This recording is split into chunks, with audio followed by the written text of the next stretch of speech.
When I was in high school at the age of 17, I graduated from high school in Decatur, Georgia, as valedictorian of my high school.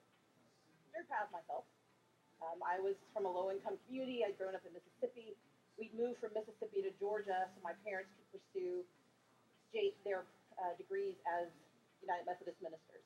We were poor, but they didn't think we were poor enough, so they were going for permanent poverty.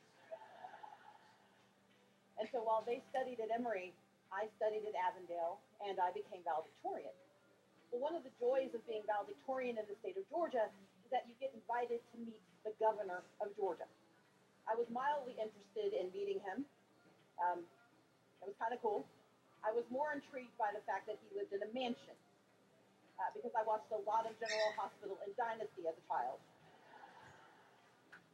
And so I got up that morning ready to go to visit the governor. My mom and my dad, who were also invited, got up, and we went outside.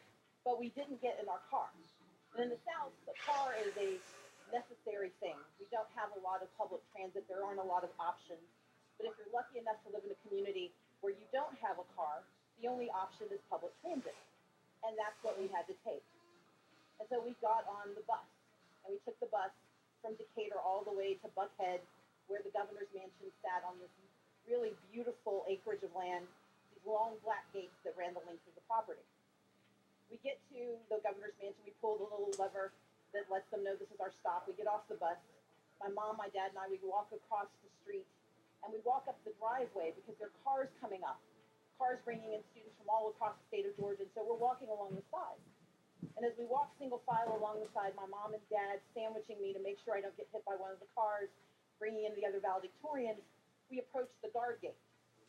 When we get to the guard gate, the guard comes out, and he looks at me, and he looks at my parents, and he says, "You don't belong here. This is a private event." My dad says, "No, this is my daughter, Stacey. She's one of the valedictorians." But the guard doesn't look at the checklist that's in his hand. He doesn't ask my mom for the invitation that's at the bottom of her very voluminous purse. Instead, he looks over our shoulder at the bus, because in his mind, the bus is telling him a story about who should be there. And the fact that we were too poor to have our own car, that was a story he told himself. And he may have seen something in my skin color, he may have seen something in my attire, I don't know what went through his mind. But his conclusion was to look at me again, and with a look of disdain, say, "I told you, this is a private event. You don't belong here." Now, my parents were studying to become United Methodist ministers, but they were not pastors yet. And so they proceeded to engage this gentleman in a very robust discussion of his decision-making skills. My father may have mentioned that he was going to spend eternity in a very fiery place if he didn't find my name on that checklist. And indeed, the man checked the checklist eventually, and he found my name, and he let us inside. But I don't remember meeting the governor of Georgia.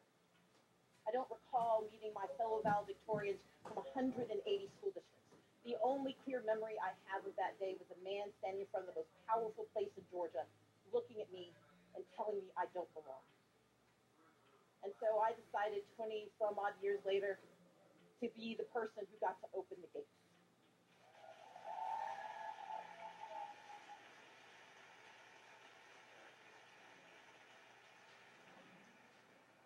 Unfortunately, you may have read the rest of the story. It didn't quite work out that way. And now I'm tasked with figuring out how do I move forward. Because you see, I didn't want to just open the gates for young black women who had been underestimated and told they don't belong. I wanted to open those gates for Latinas and for Asian Americans. I wanted to open those gates for the undocumented and the documented. I wanted to open those gates as an ally of the LGBTQ community. I wanted to open those gates for the families that have to call themselves the victims of gun violence. I wanted to open those gates wide for everyone in Georgia, because that is our state, and this is our nation, and we all belong here.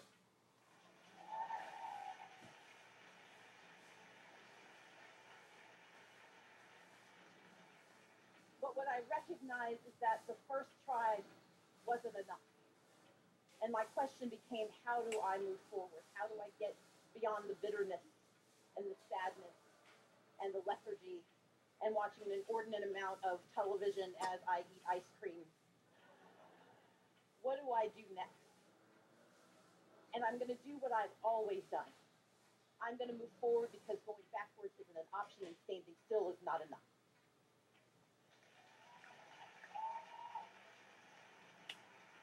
You see, I began my race for governor by analyzing who I was and what I wanted to be. And there are three questions I ask myself about everything I do, whether it's running for office or starting a business, when I decided to start the New Georgia Project to register people to vote, or when I started the latest action, Fair Fight Georgia. No matter what I do, I ask myself three questions. What do I want? Why do I want it? And how do I get it? And in this case, I know what I want. I want change. That is what I want. But the question is, what change do I want to see? And I know that the questions I have to ask myself are, one, am I honest about the scope of my ambition? Because it's easy to figure out that once you didn't get what you wanted, then maybe you should have set your sights a little lower. But I'm here to tell you to be aggressive about your ambition. Do not allow setbacks to set you back.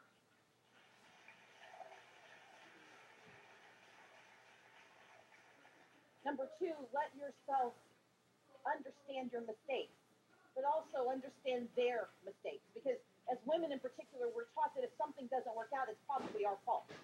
And usually there is something we could do better, but we've been told not to investigate too much what the other side could have done. And this isn't partisan, it's people.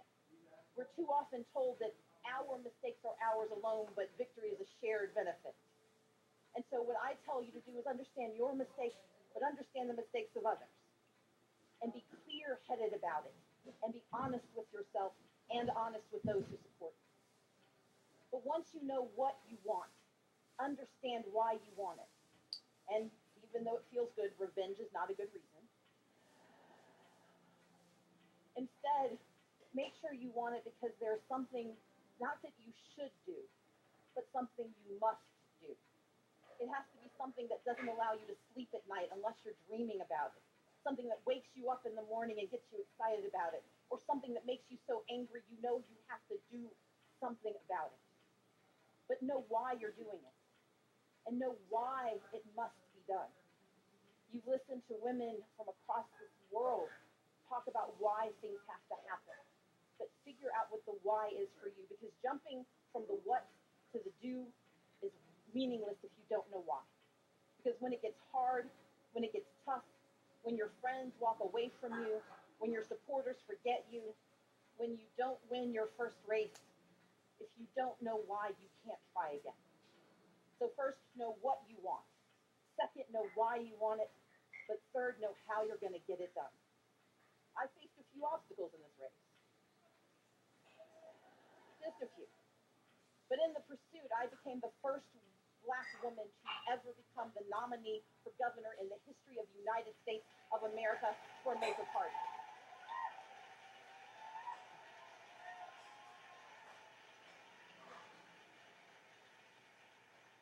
But more importantly, in this process, we turned out 1.2 million African American voters in Georgia.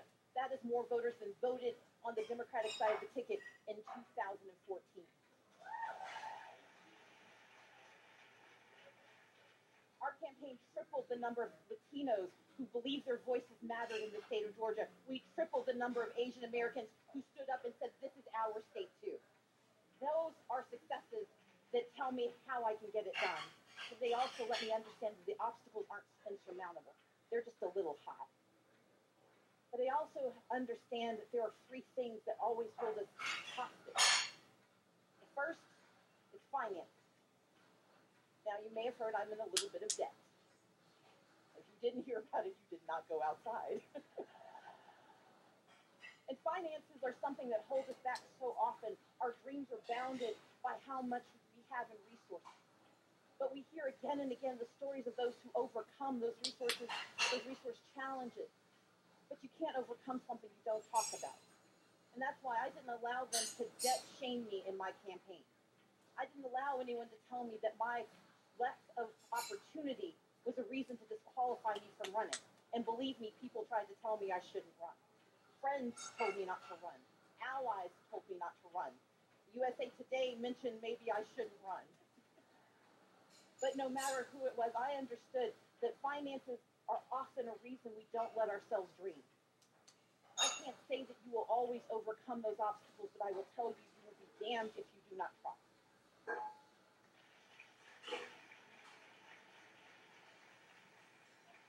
The second is fear, and fear is real. It is paralyzing. It is terrifying, but it can also be energizing. Because once you know what you're afraid of, you can figure out how to get around it. And the third is fatigue.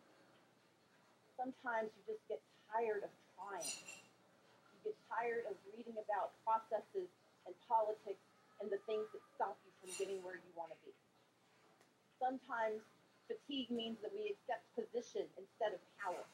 We let someone give us a title as a consolation prize rather than realizing we know what we want and we're going to get it even if we're tired. That's why God created naps.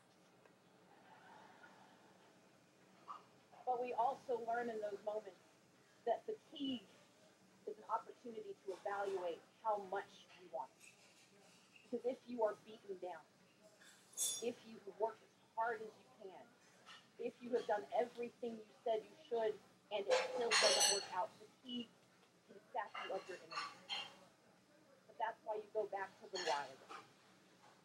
Because I know we have to have women who speak for the voices. I know we have to have people of good conscience who stand up against oppression. I know we have to have people who understand that social justice belongs to us all. And that wakes me up every morning, and that makes me fight even harder. Because I am moving forward knowing what is in my past. I know the obstacles they have for me. I know what they're going to do, and I'm fairly certain they're energizing and creating new obstacles now. But they've got 4 years to figure it out. Maybe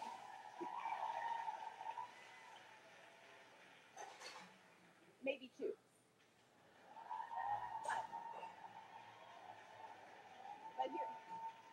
But here's my point. I know what I want, and that is justice. I know why I want it, because poverty is immoral and it is a stain on our nation. And I know how I'm going to get it, by moving forward every single day. Thank you so much.